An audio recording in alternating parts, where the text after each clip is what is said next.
Et pour commencer cette édition de Smart Bourse à la mi-journée, nous avons le plaisir d'être en duplex avec John Plassard, spécialiste en investissement chez Mirabeau. Bonjour John Plassard. Bonjour Nicolas. Merci de nous accompagner dans Smart Bourse. Alors l'actualité du jour, l'actualité économique, financière, mais aussi et surtout politique, c'est bien évidemment les élections de mi-mandat aux États-Unis qui se tiennent aujourd'hui. On n'aura pas forcément les résultats aujourd'hui pour autant. Cela va prendre plusieurs jours avant d'avoir l'intégralité des résultats des élections prévues aujourd'hui. Mais John, on trouvait intéressant de revenir avec vous sur les implications de ces élections. Quelles sont les implications actuelles ? Écoutez, Nicolas, vous en avez plusieurs. La première, c'est une implication boursière, parce que si on regarde les 19 dernières élections de mi-mandat, on voit que 12 mois après, les marchés étaient hausses, et en moyenne de 16%. Donc on se dit bien évidemment que si à chaque fois, à 100%, le hit ratio est d'une telle proportion, ça vaut la peine d'investir. Maintenant, évidemment, on est dans un contexte différent. Il y a la guerre en Ukraine, bien évidemment, il y a la politique du Covid-0, vous en avez parlé avant en Chine. Mais boursièrement, en tout cas, ce serait assez positif, quel que soit le résultat des élections ce soir. La deuxième chose, c'est évidemment des questions économiques, parce que si vraisemblablement c'est les Républicains qui passent à la Chambre et même au Sénat, on pourrait avoir des questions sur le financement de l'ARS, c'est-à-dire l'impôt. On sait très bien que aussi les Républicains veulent supprimer des fonds pour les énergies vertes qui ont été mis en avant par les démocrates. On sait aussi qu'il devrait y avoir une question sur le prix des médicaments sur ordonnance et puis une réduction aussi sur certaines implications en Ukraine potentiellement. Alors ça, c'est l'implication économique. Et la dernière, c'est l'implication politique qui est très importante. Pourquoi elle est importante ? Parce qu'on a entendu hier Donald Trump donner rendez-vous à tous les électeurs et à tous les Américains, comme il le dit, le 14, voire le 15 novembre prochain, pour faire une grande annonce. Alors on imagine bien que cette grande annonce pourrait être le fait qu'il rentre en politique de nouveau, de manière plus agressive, pour viser les élections de 2024. Et on sait que si potentiellement, comme je disais, les Républicains passaient à la Chambre et au Sénat, la Chambre qui est contrôlée, une Chambre contrôlée par les Républicains, pourrait dissoudre la commission d'enquête sur les émeutes du 6 janvier. Donc ça laisserait d'une certaine manière la voie libre à Donald Trump pour en tout cas pour 2024 et en tout cas pour ses ennuis judiciaires. Donc c'est très important ce qui va se passer ce soir. Et vous l'avez dit, Nicolas, on aura les résultats vraisemblablement une partie cette nuit, mais on aura des décomptes, notamment dans certains États. Il y a 3 États où les décomptes devraient prendre un peu plus longtemps et où on devrait avoir des résultats en fin de semaine normalement. Mais alors, John, je reviens sur le premier point, le point boursier. Vous nous avez dit que, quelle que soit l'issue du scrutin, ce serait une bonne nouvelle pour les marchés financiers. Quand on voit que si Donald Trump venait à faire une annonce de retour en politique et qu'on pouvait du coup lui laisser le champ libre pour ce retour en politique, ou à l'inverse, si les démocrates conservaient la Chambre des représentants, ce qui enlèverait cette idée de statu quo pour de nouvelles réformes à venir pour l'économie américaine, on a du mal à comprendre en quoi c'est forcément une bonne nouvelle dans tous les cas pour les marchés financiers américains.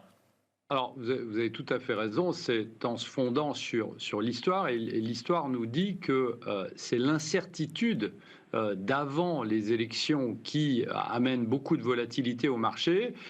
Et lorsqu'il y a plus d'incertitude, c'est-à-dire lorsqu'on a les résultats des élections, les gens reviennent sur le marché boursier. Alors ça, c'est l'histoire qui nous le dit maintenant. Il y a Bien sûr. Des événements qui sont totalement différents, comme je disais avant, voire même l'arrivée potentielle de Donald Trump, le retour en force de Donald Trump. Mais il ne faut pas oublier une chose, d'une manière totalement apolitique, lorsque Donald Trump était au gouvernement, jusqu'au Covid-19, l'évolution des bourses n'avait pas été si mauvaise. Donc on s'imagine ici que les gens se concentreront plus sur l'économie, sur l'inflation, puisque c'est le sujet dont il faudra parler ces prochaines semaines, et notamment jeudi avec la publication des chiffres de l'inflation, plus que de savoir si c'est les républicains ou les démocrates. Et alors justement, hein, John Plassard, donc on aura la statistique de l'inflation aux États-Unis publiée jeudi. Que peut-on en attendre? Que faut-il en penser? Alors, on attend une baisse par rapport au mois précédent. C'est les chiffres d'octobre qui vont être publiés. On attend, le consensus Bloomberg attend une croissance de 7,9%, alors qu'on était à 8,2% en septembre. Elle marquerait, si on avait cette baisse, elle marquerait la 4e baisse consécutive. On reviendrait aux chiffres de février. Donc ce serait, si vous voulez, assez positif en termes de momentum, mais évidemment pas positif en termes d'inflation, parce que lorsque vous avez une inflation à 8%, c'est 4 fois le mandat de la Banque centrale américaine, qui est de 2%. Donc ici, ça va être très important de voir d'où vient cette inflation, si elle est toujours tirée par les prix de l'essence, par exemple, mais on sait qu'aux États-Unis, c'est un animal totalement différent que l'Europe, puisqu'on sait qu'aux États-Unis, il n'y a pas seulement les prix de l'énergie qui montent, puisque vous avez le prix de la santé, vous avez le prix des locations, vous avez le prix des voitures, qui est en train de baisser, vous avez le prix des voitures d'occasion, et vous avez plein d'éléments avec la nourriture qui se rajoutent dans ce fameux panier de la ménagère, l'IPC, qui sera publié ce jeudi. Donc ici, il faut voir le momentum. Et il faut rappeler une chose, Nicolas, c'est que ce chiffre est un chiffre extrêmement volatile. Donc on pourrait potentiellement avoir une légère hausse, alors même si on attend une baisse, mais qui pourrait prendre tout le monde de court. Et effectivement, si on avait un chiffre qui restait au-dessus des 8%, eh bien évidemment, on ne parlerait plus de pause. Vous savez qu'on parle de pause depuis un moment de la Fed, alors que la Fed n'a encore rien dit, mais d'une pause dans la hausse des taux, voire d'un pivot qui serait remis au calendrier grec si ces chiffres devaient rester nettement au-dessus de 8%. Dernière question, John Plassard. Cette fois-ci, je vous propose de regarder ce qui se passe du côté de la Chine. Alors, les marchés semblent anticiper effectivement une réouverture progressive de l'économie chinoise, voire, ou en tout cas une inflexion de la politique zéro Covid en Chine. Deux questions. Est-ce que ça vous semble plausible et est-ce que ça pourrait venir remettre en cause un scénario récessif si la Chine venait à rouvrir son économie? Alors, sur votre première question, est-ce que ça me semble plausible? Oui, parce qu'il ne faut pas oublier une chose, c'est que lorsqu'on parle de la réouverture de l'économie chinoise, c'est un assouplissement des règles du Covid qui serait mis en place en mars. Donc déjà, on ne parle pas de réelle réouverture, et de deux, on parle de mars, c'est dans 5 mois. Donc on est déjà dans une situation qui n'est pas une situation immédiate. Ça, c'est la première des choses. Et la deuxième des choses, est-ce que ça peut remettre en question la rentrée en récession de l'économie européenne, voire américaine? Eh bien, pas dans un premier temps, puisqu'on sait, et c'est ce que je disais avant, si c'est mis en place en mars, eh bien, on a le temps de rentrer en récession, c'est dramatique, mais on a le temps de rentrer en récession en Europe avant ça, puisqu'on sait, selon les projections, qu'on devrait rentrer en récession en cette fin d'année, voire début d'année prochaine.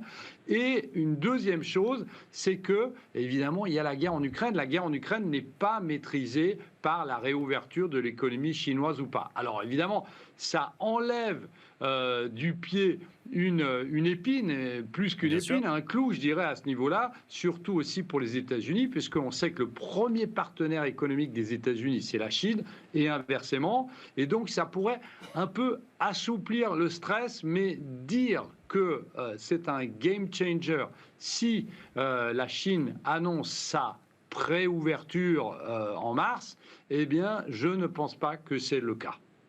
Merci beaucoup, John Plassard, de nous avoir accompagnés à la mi-journée dans Smart Bourse. Je rappelle que vous êtes spécialiste en investissement chez Mirabeau. Merci beaucoup.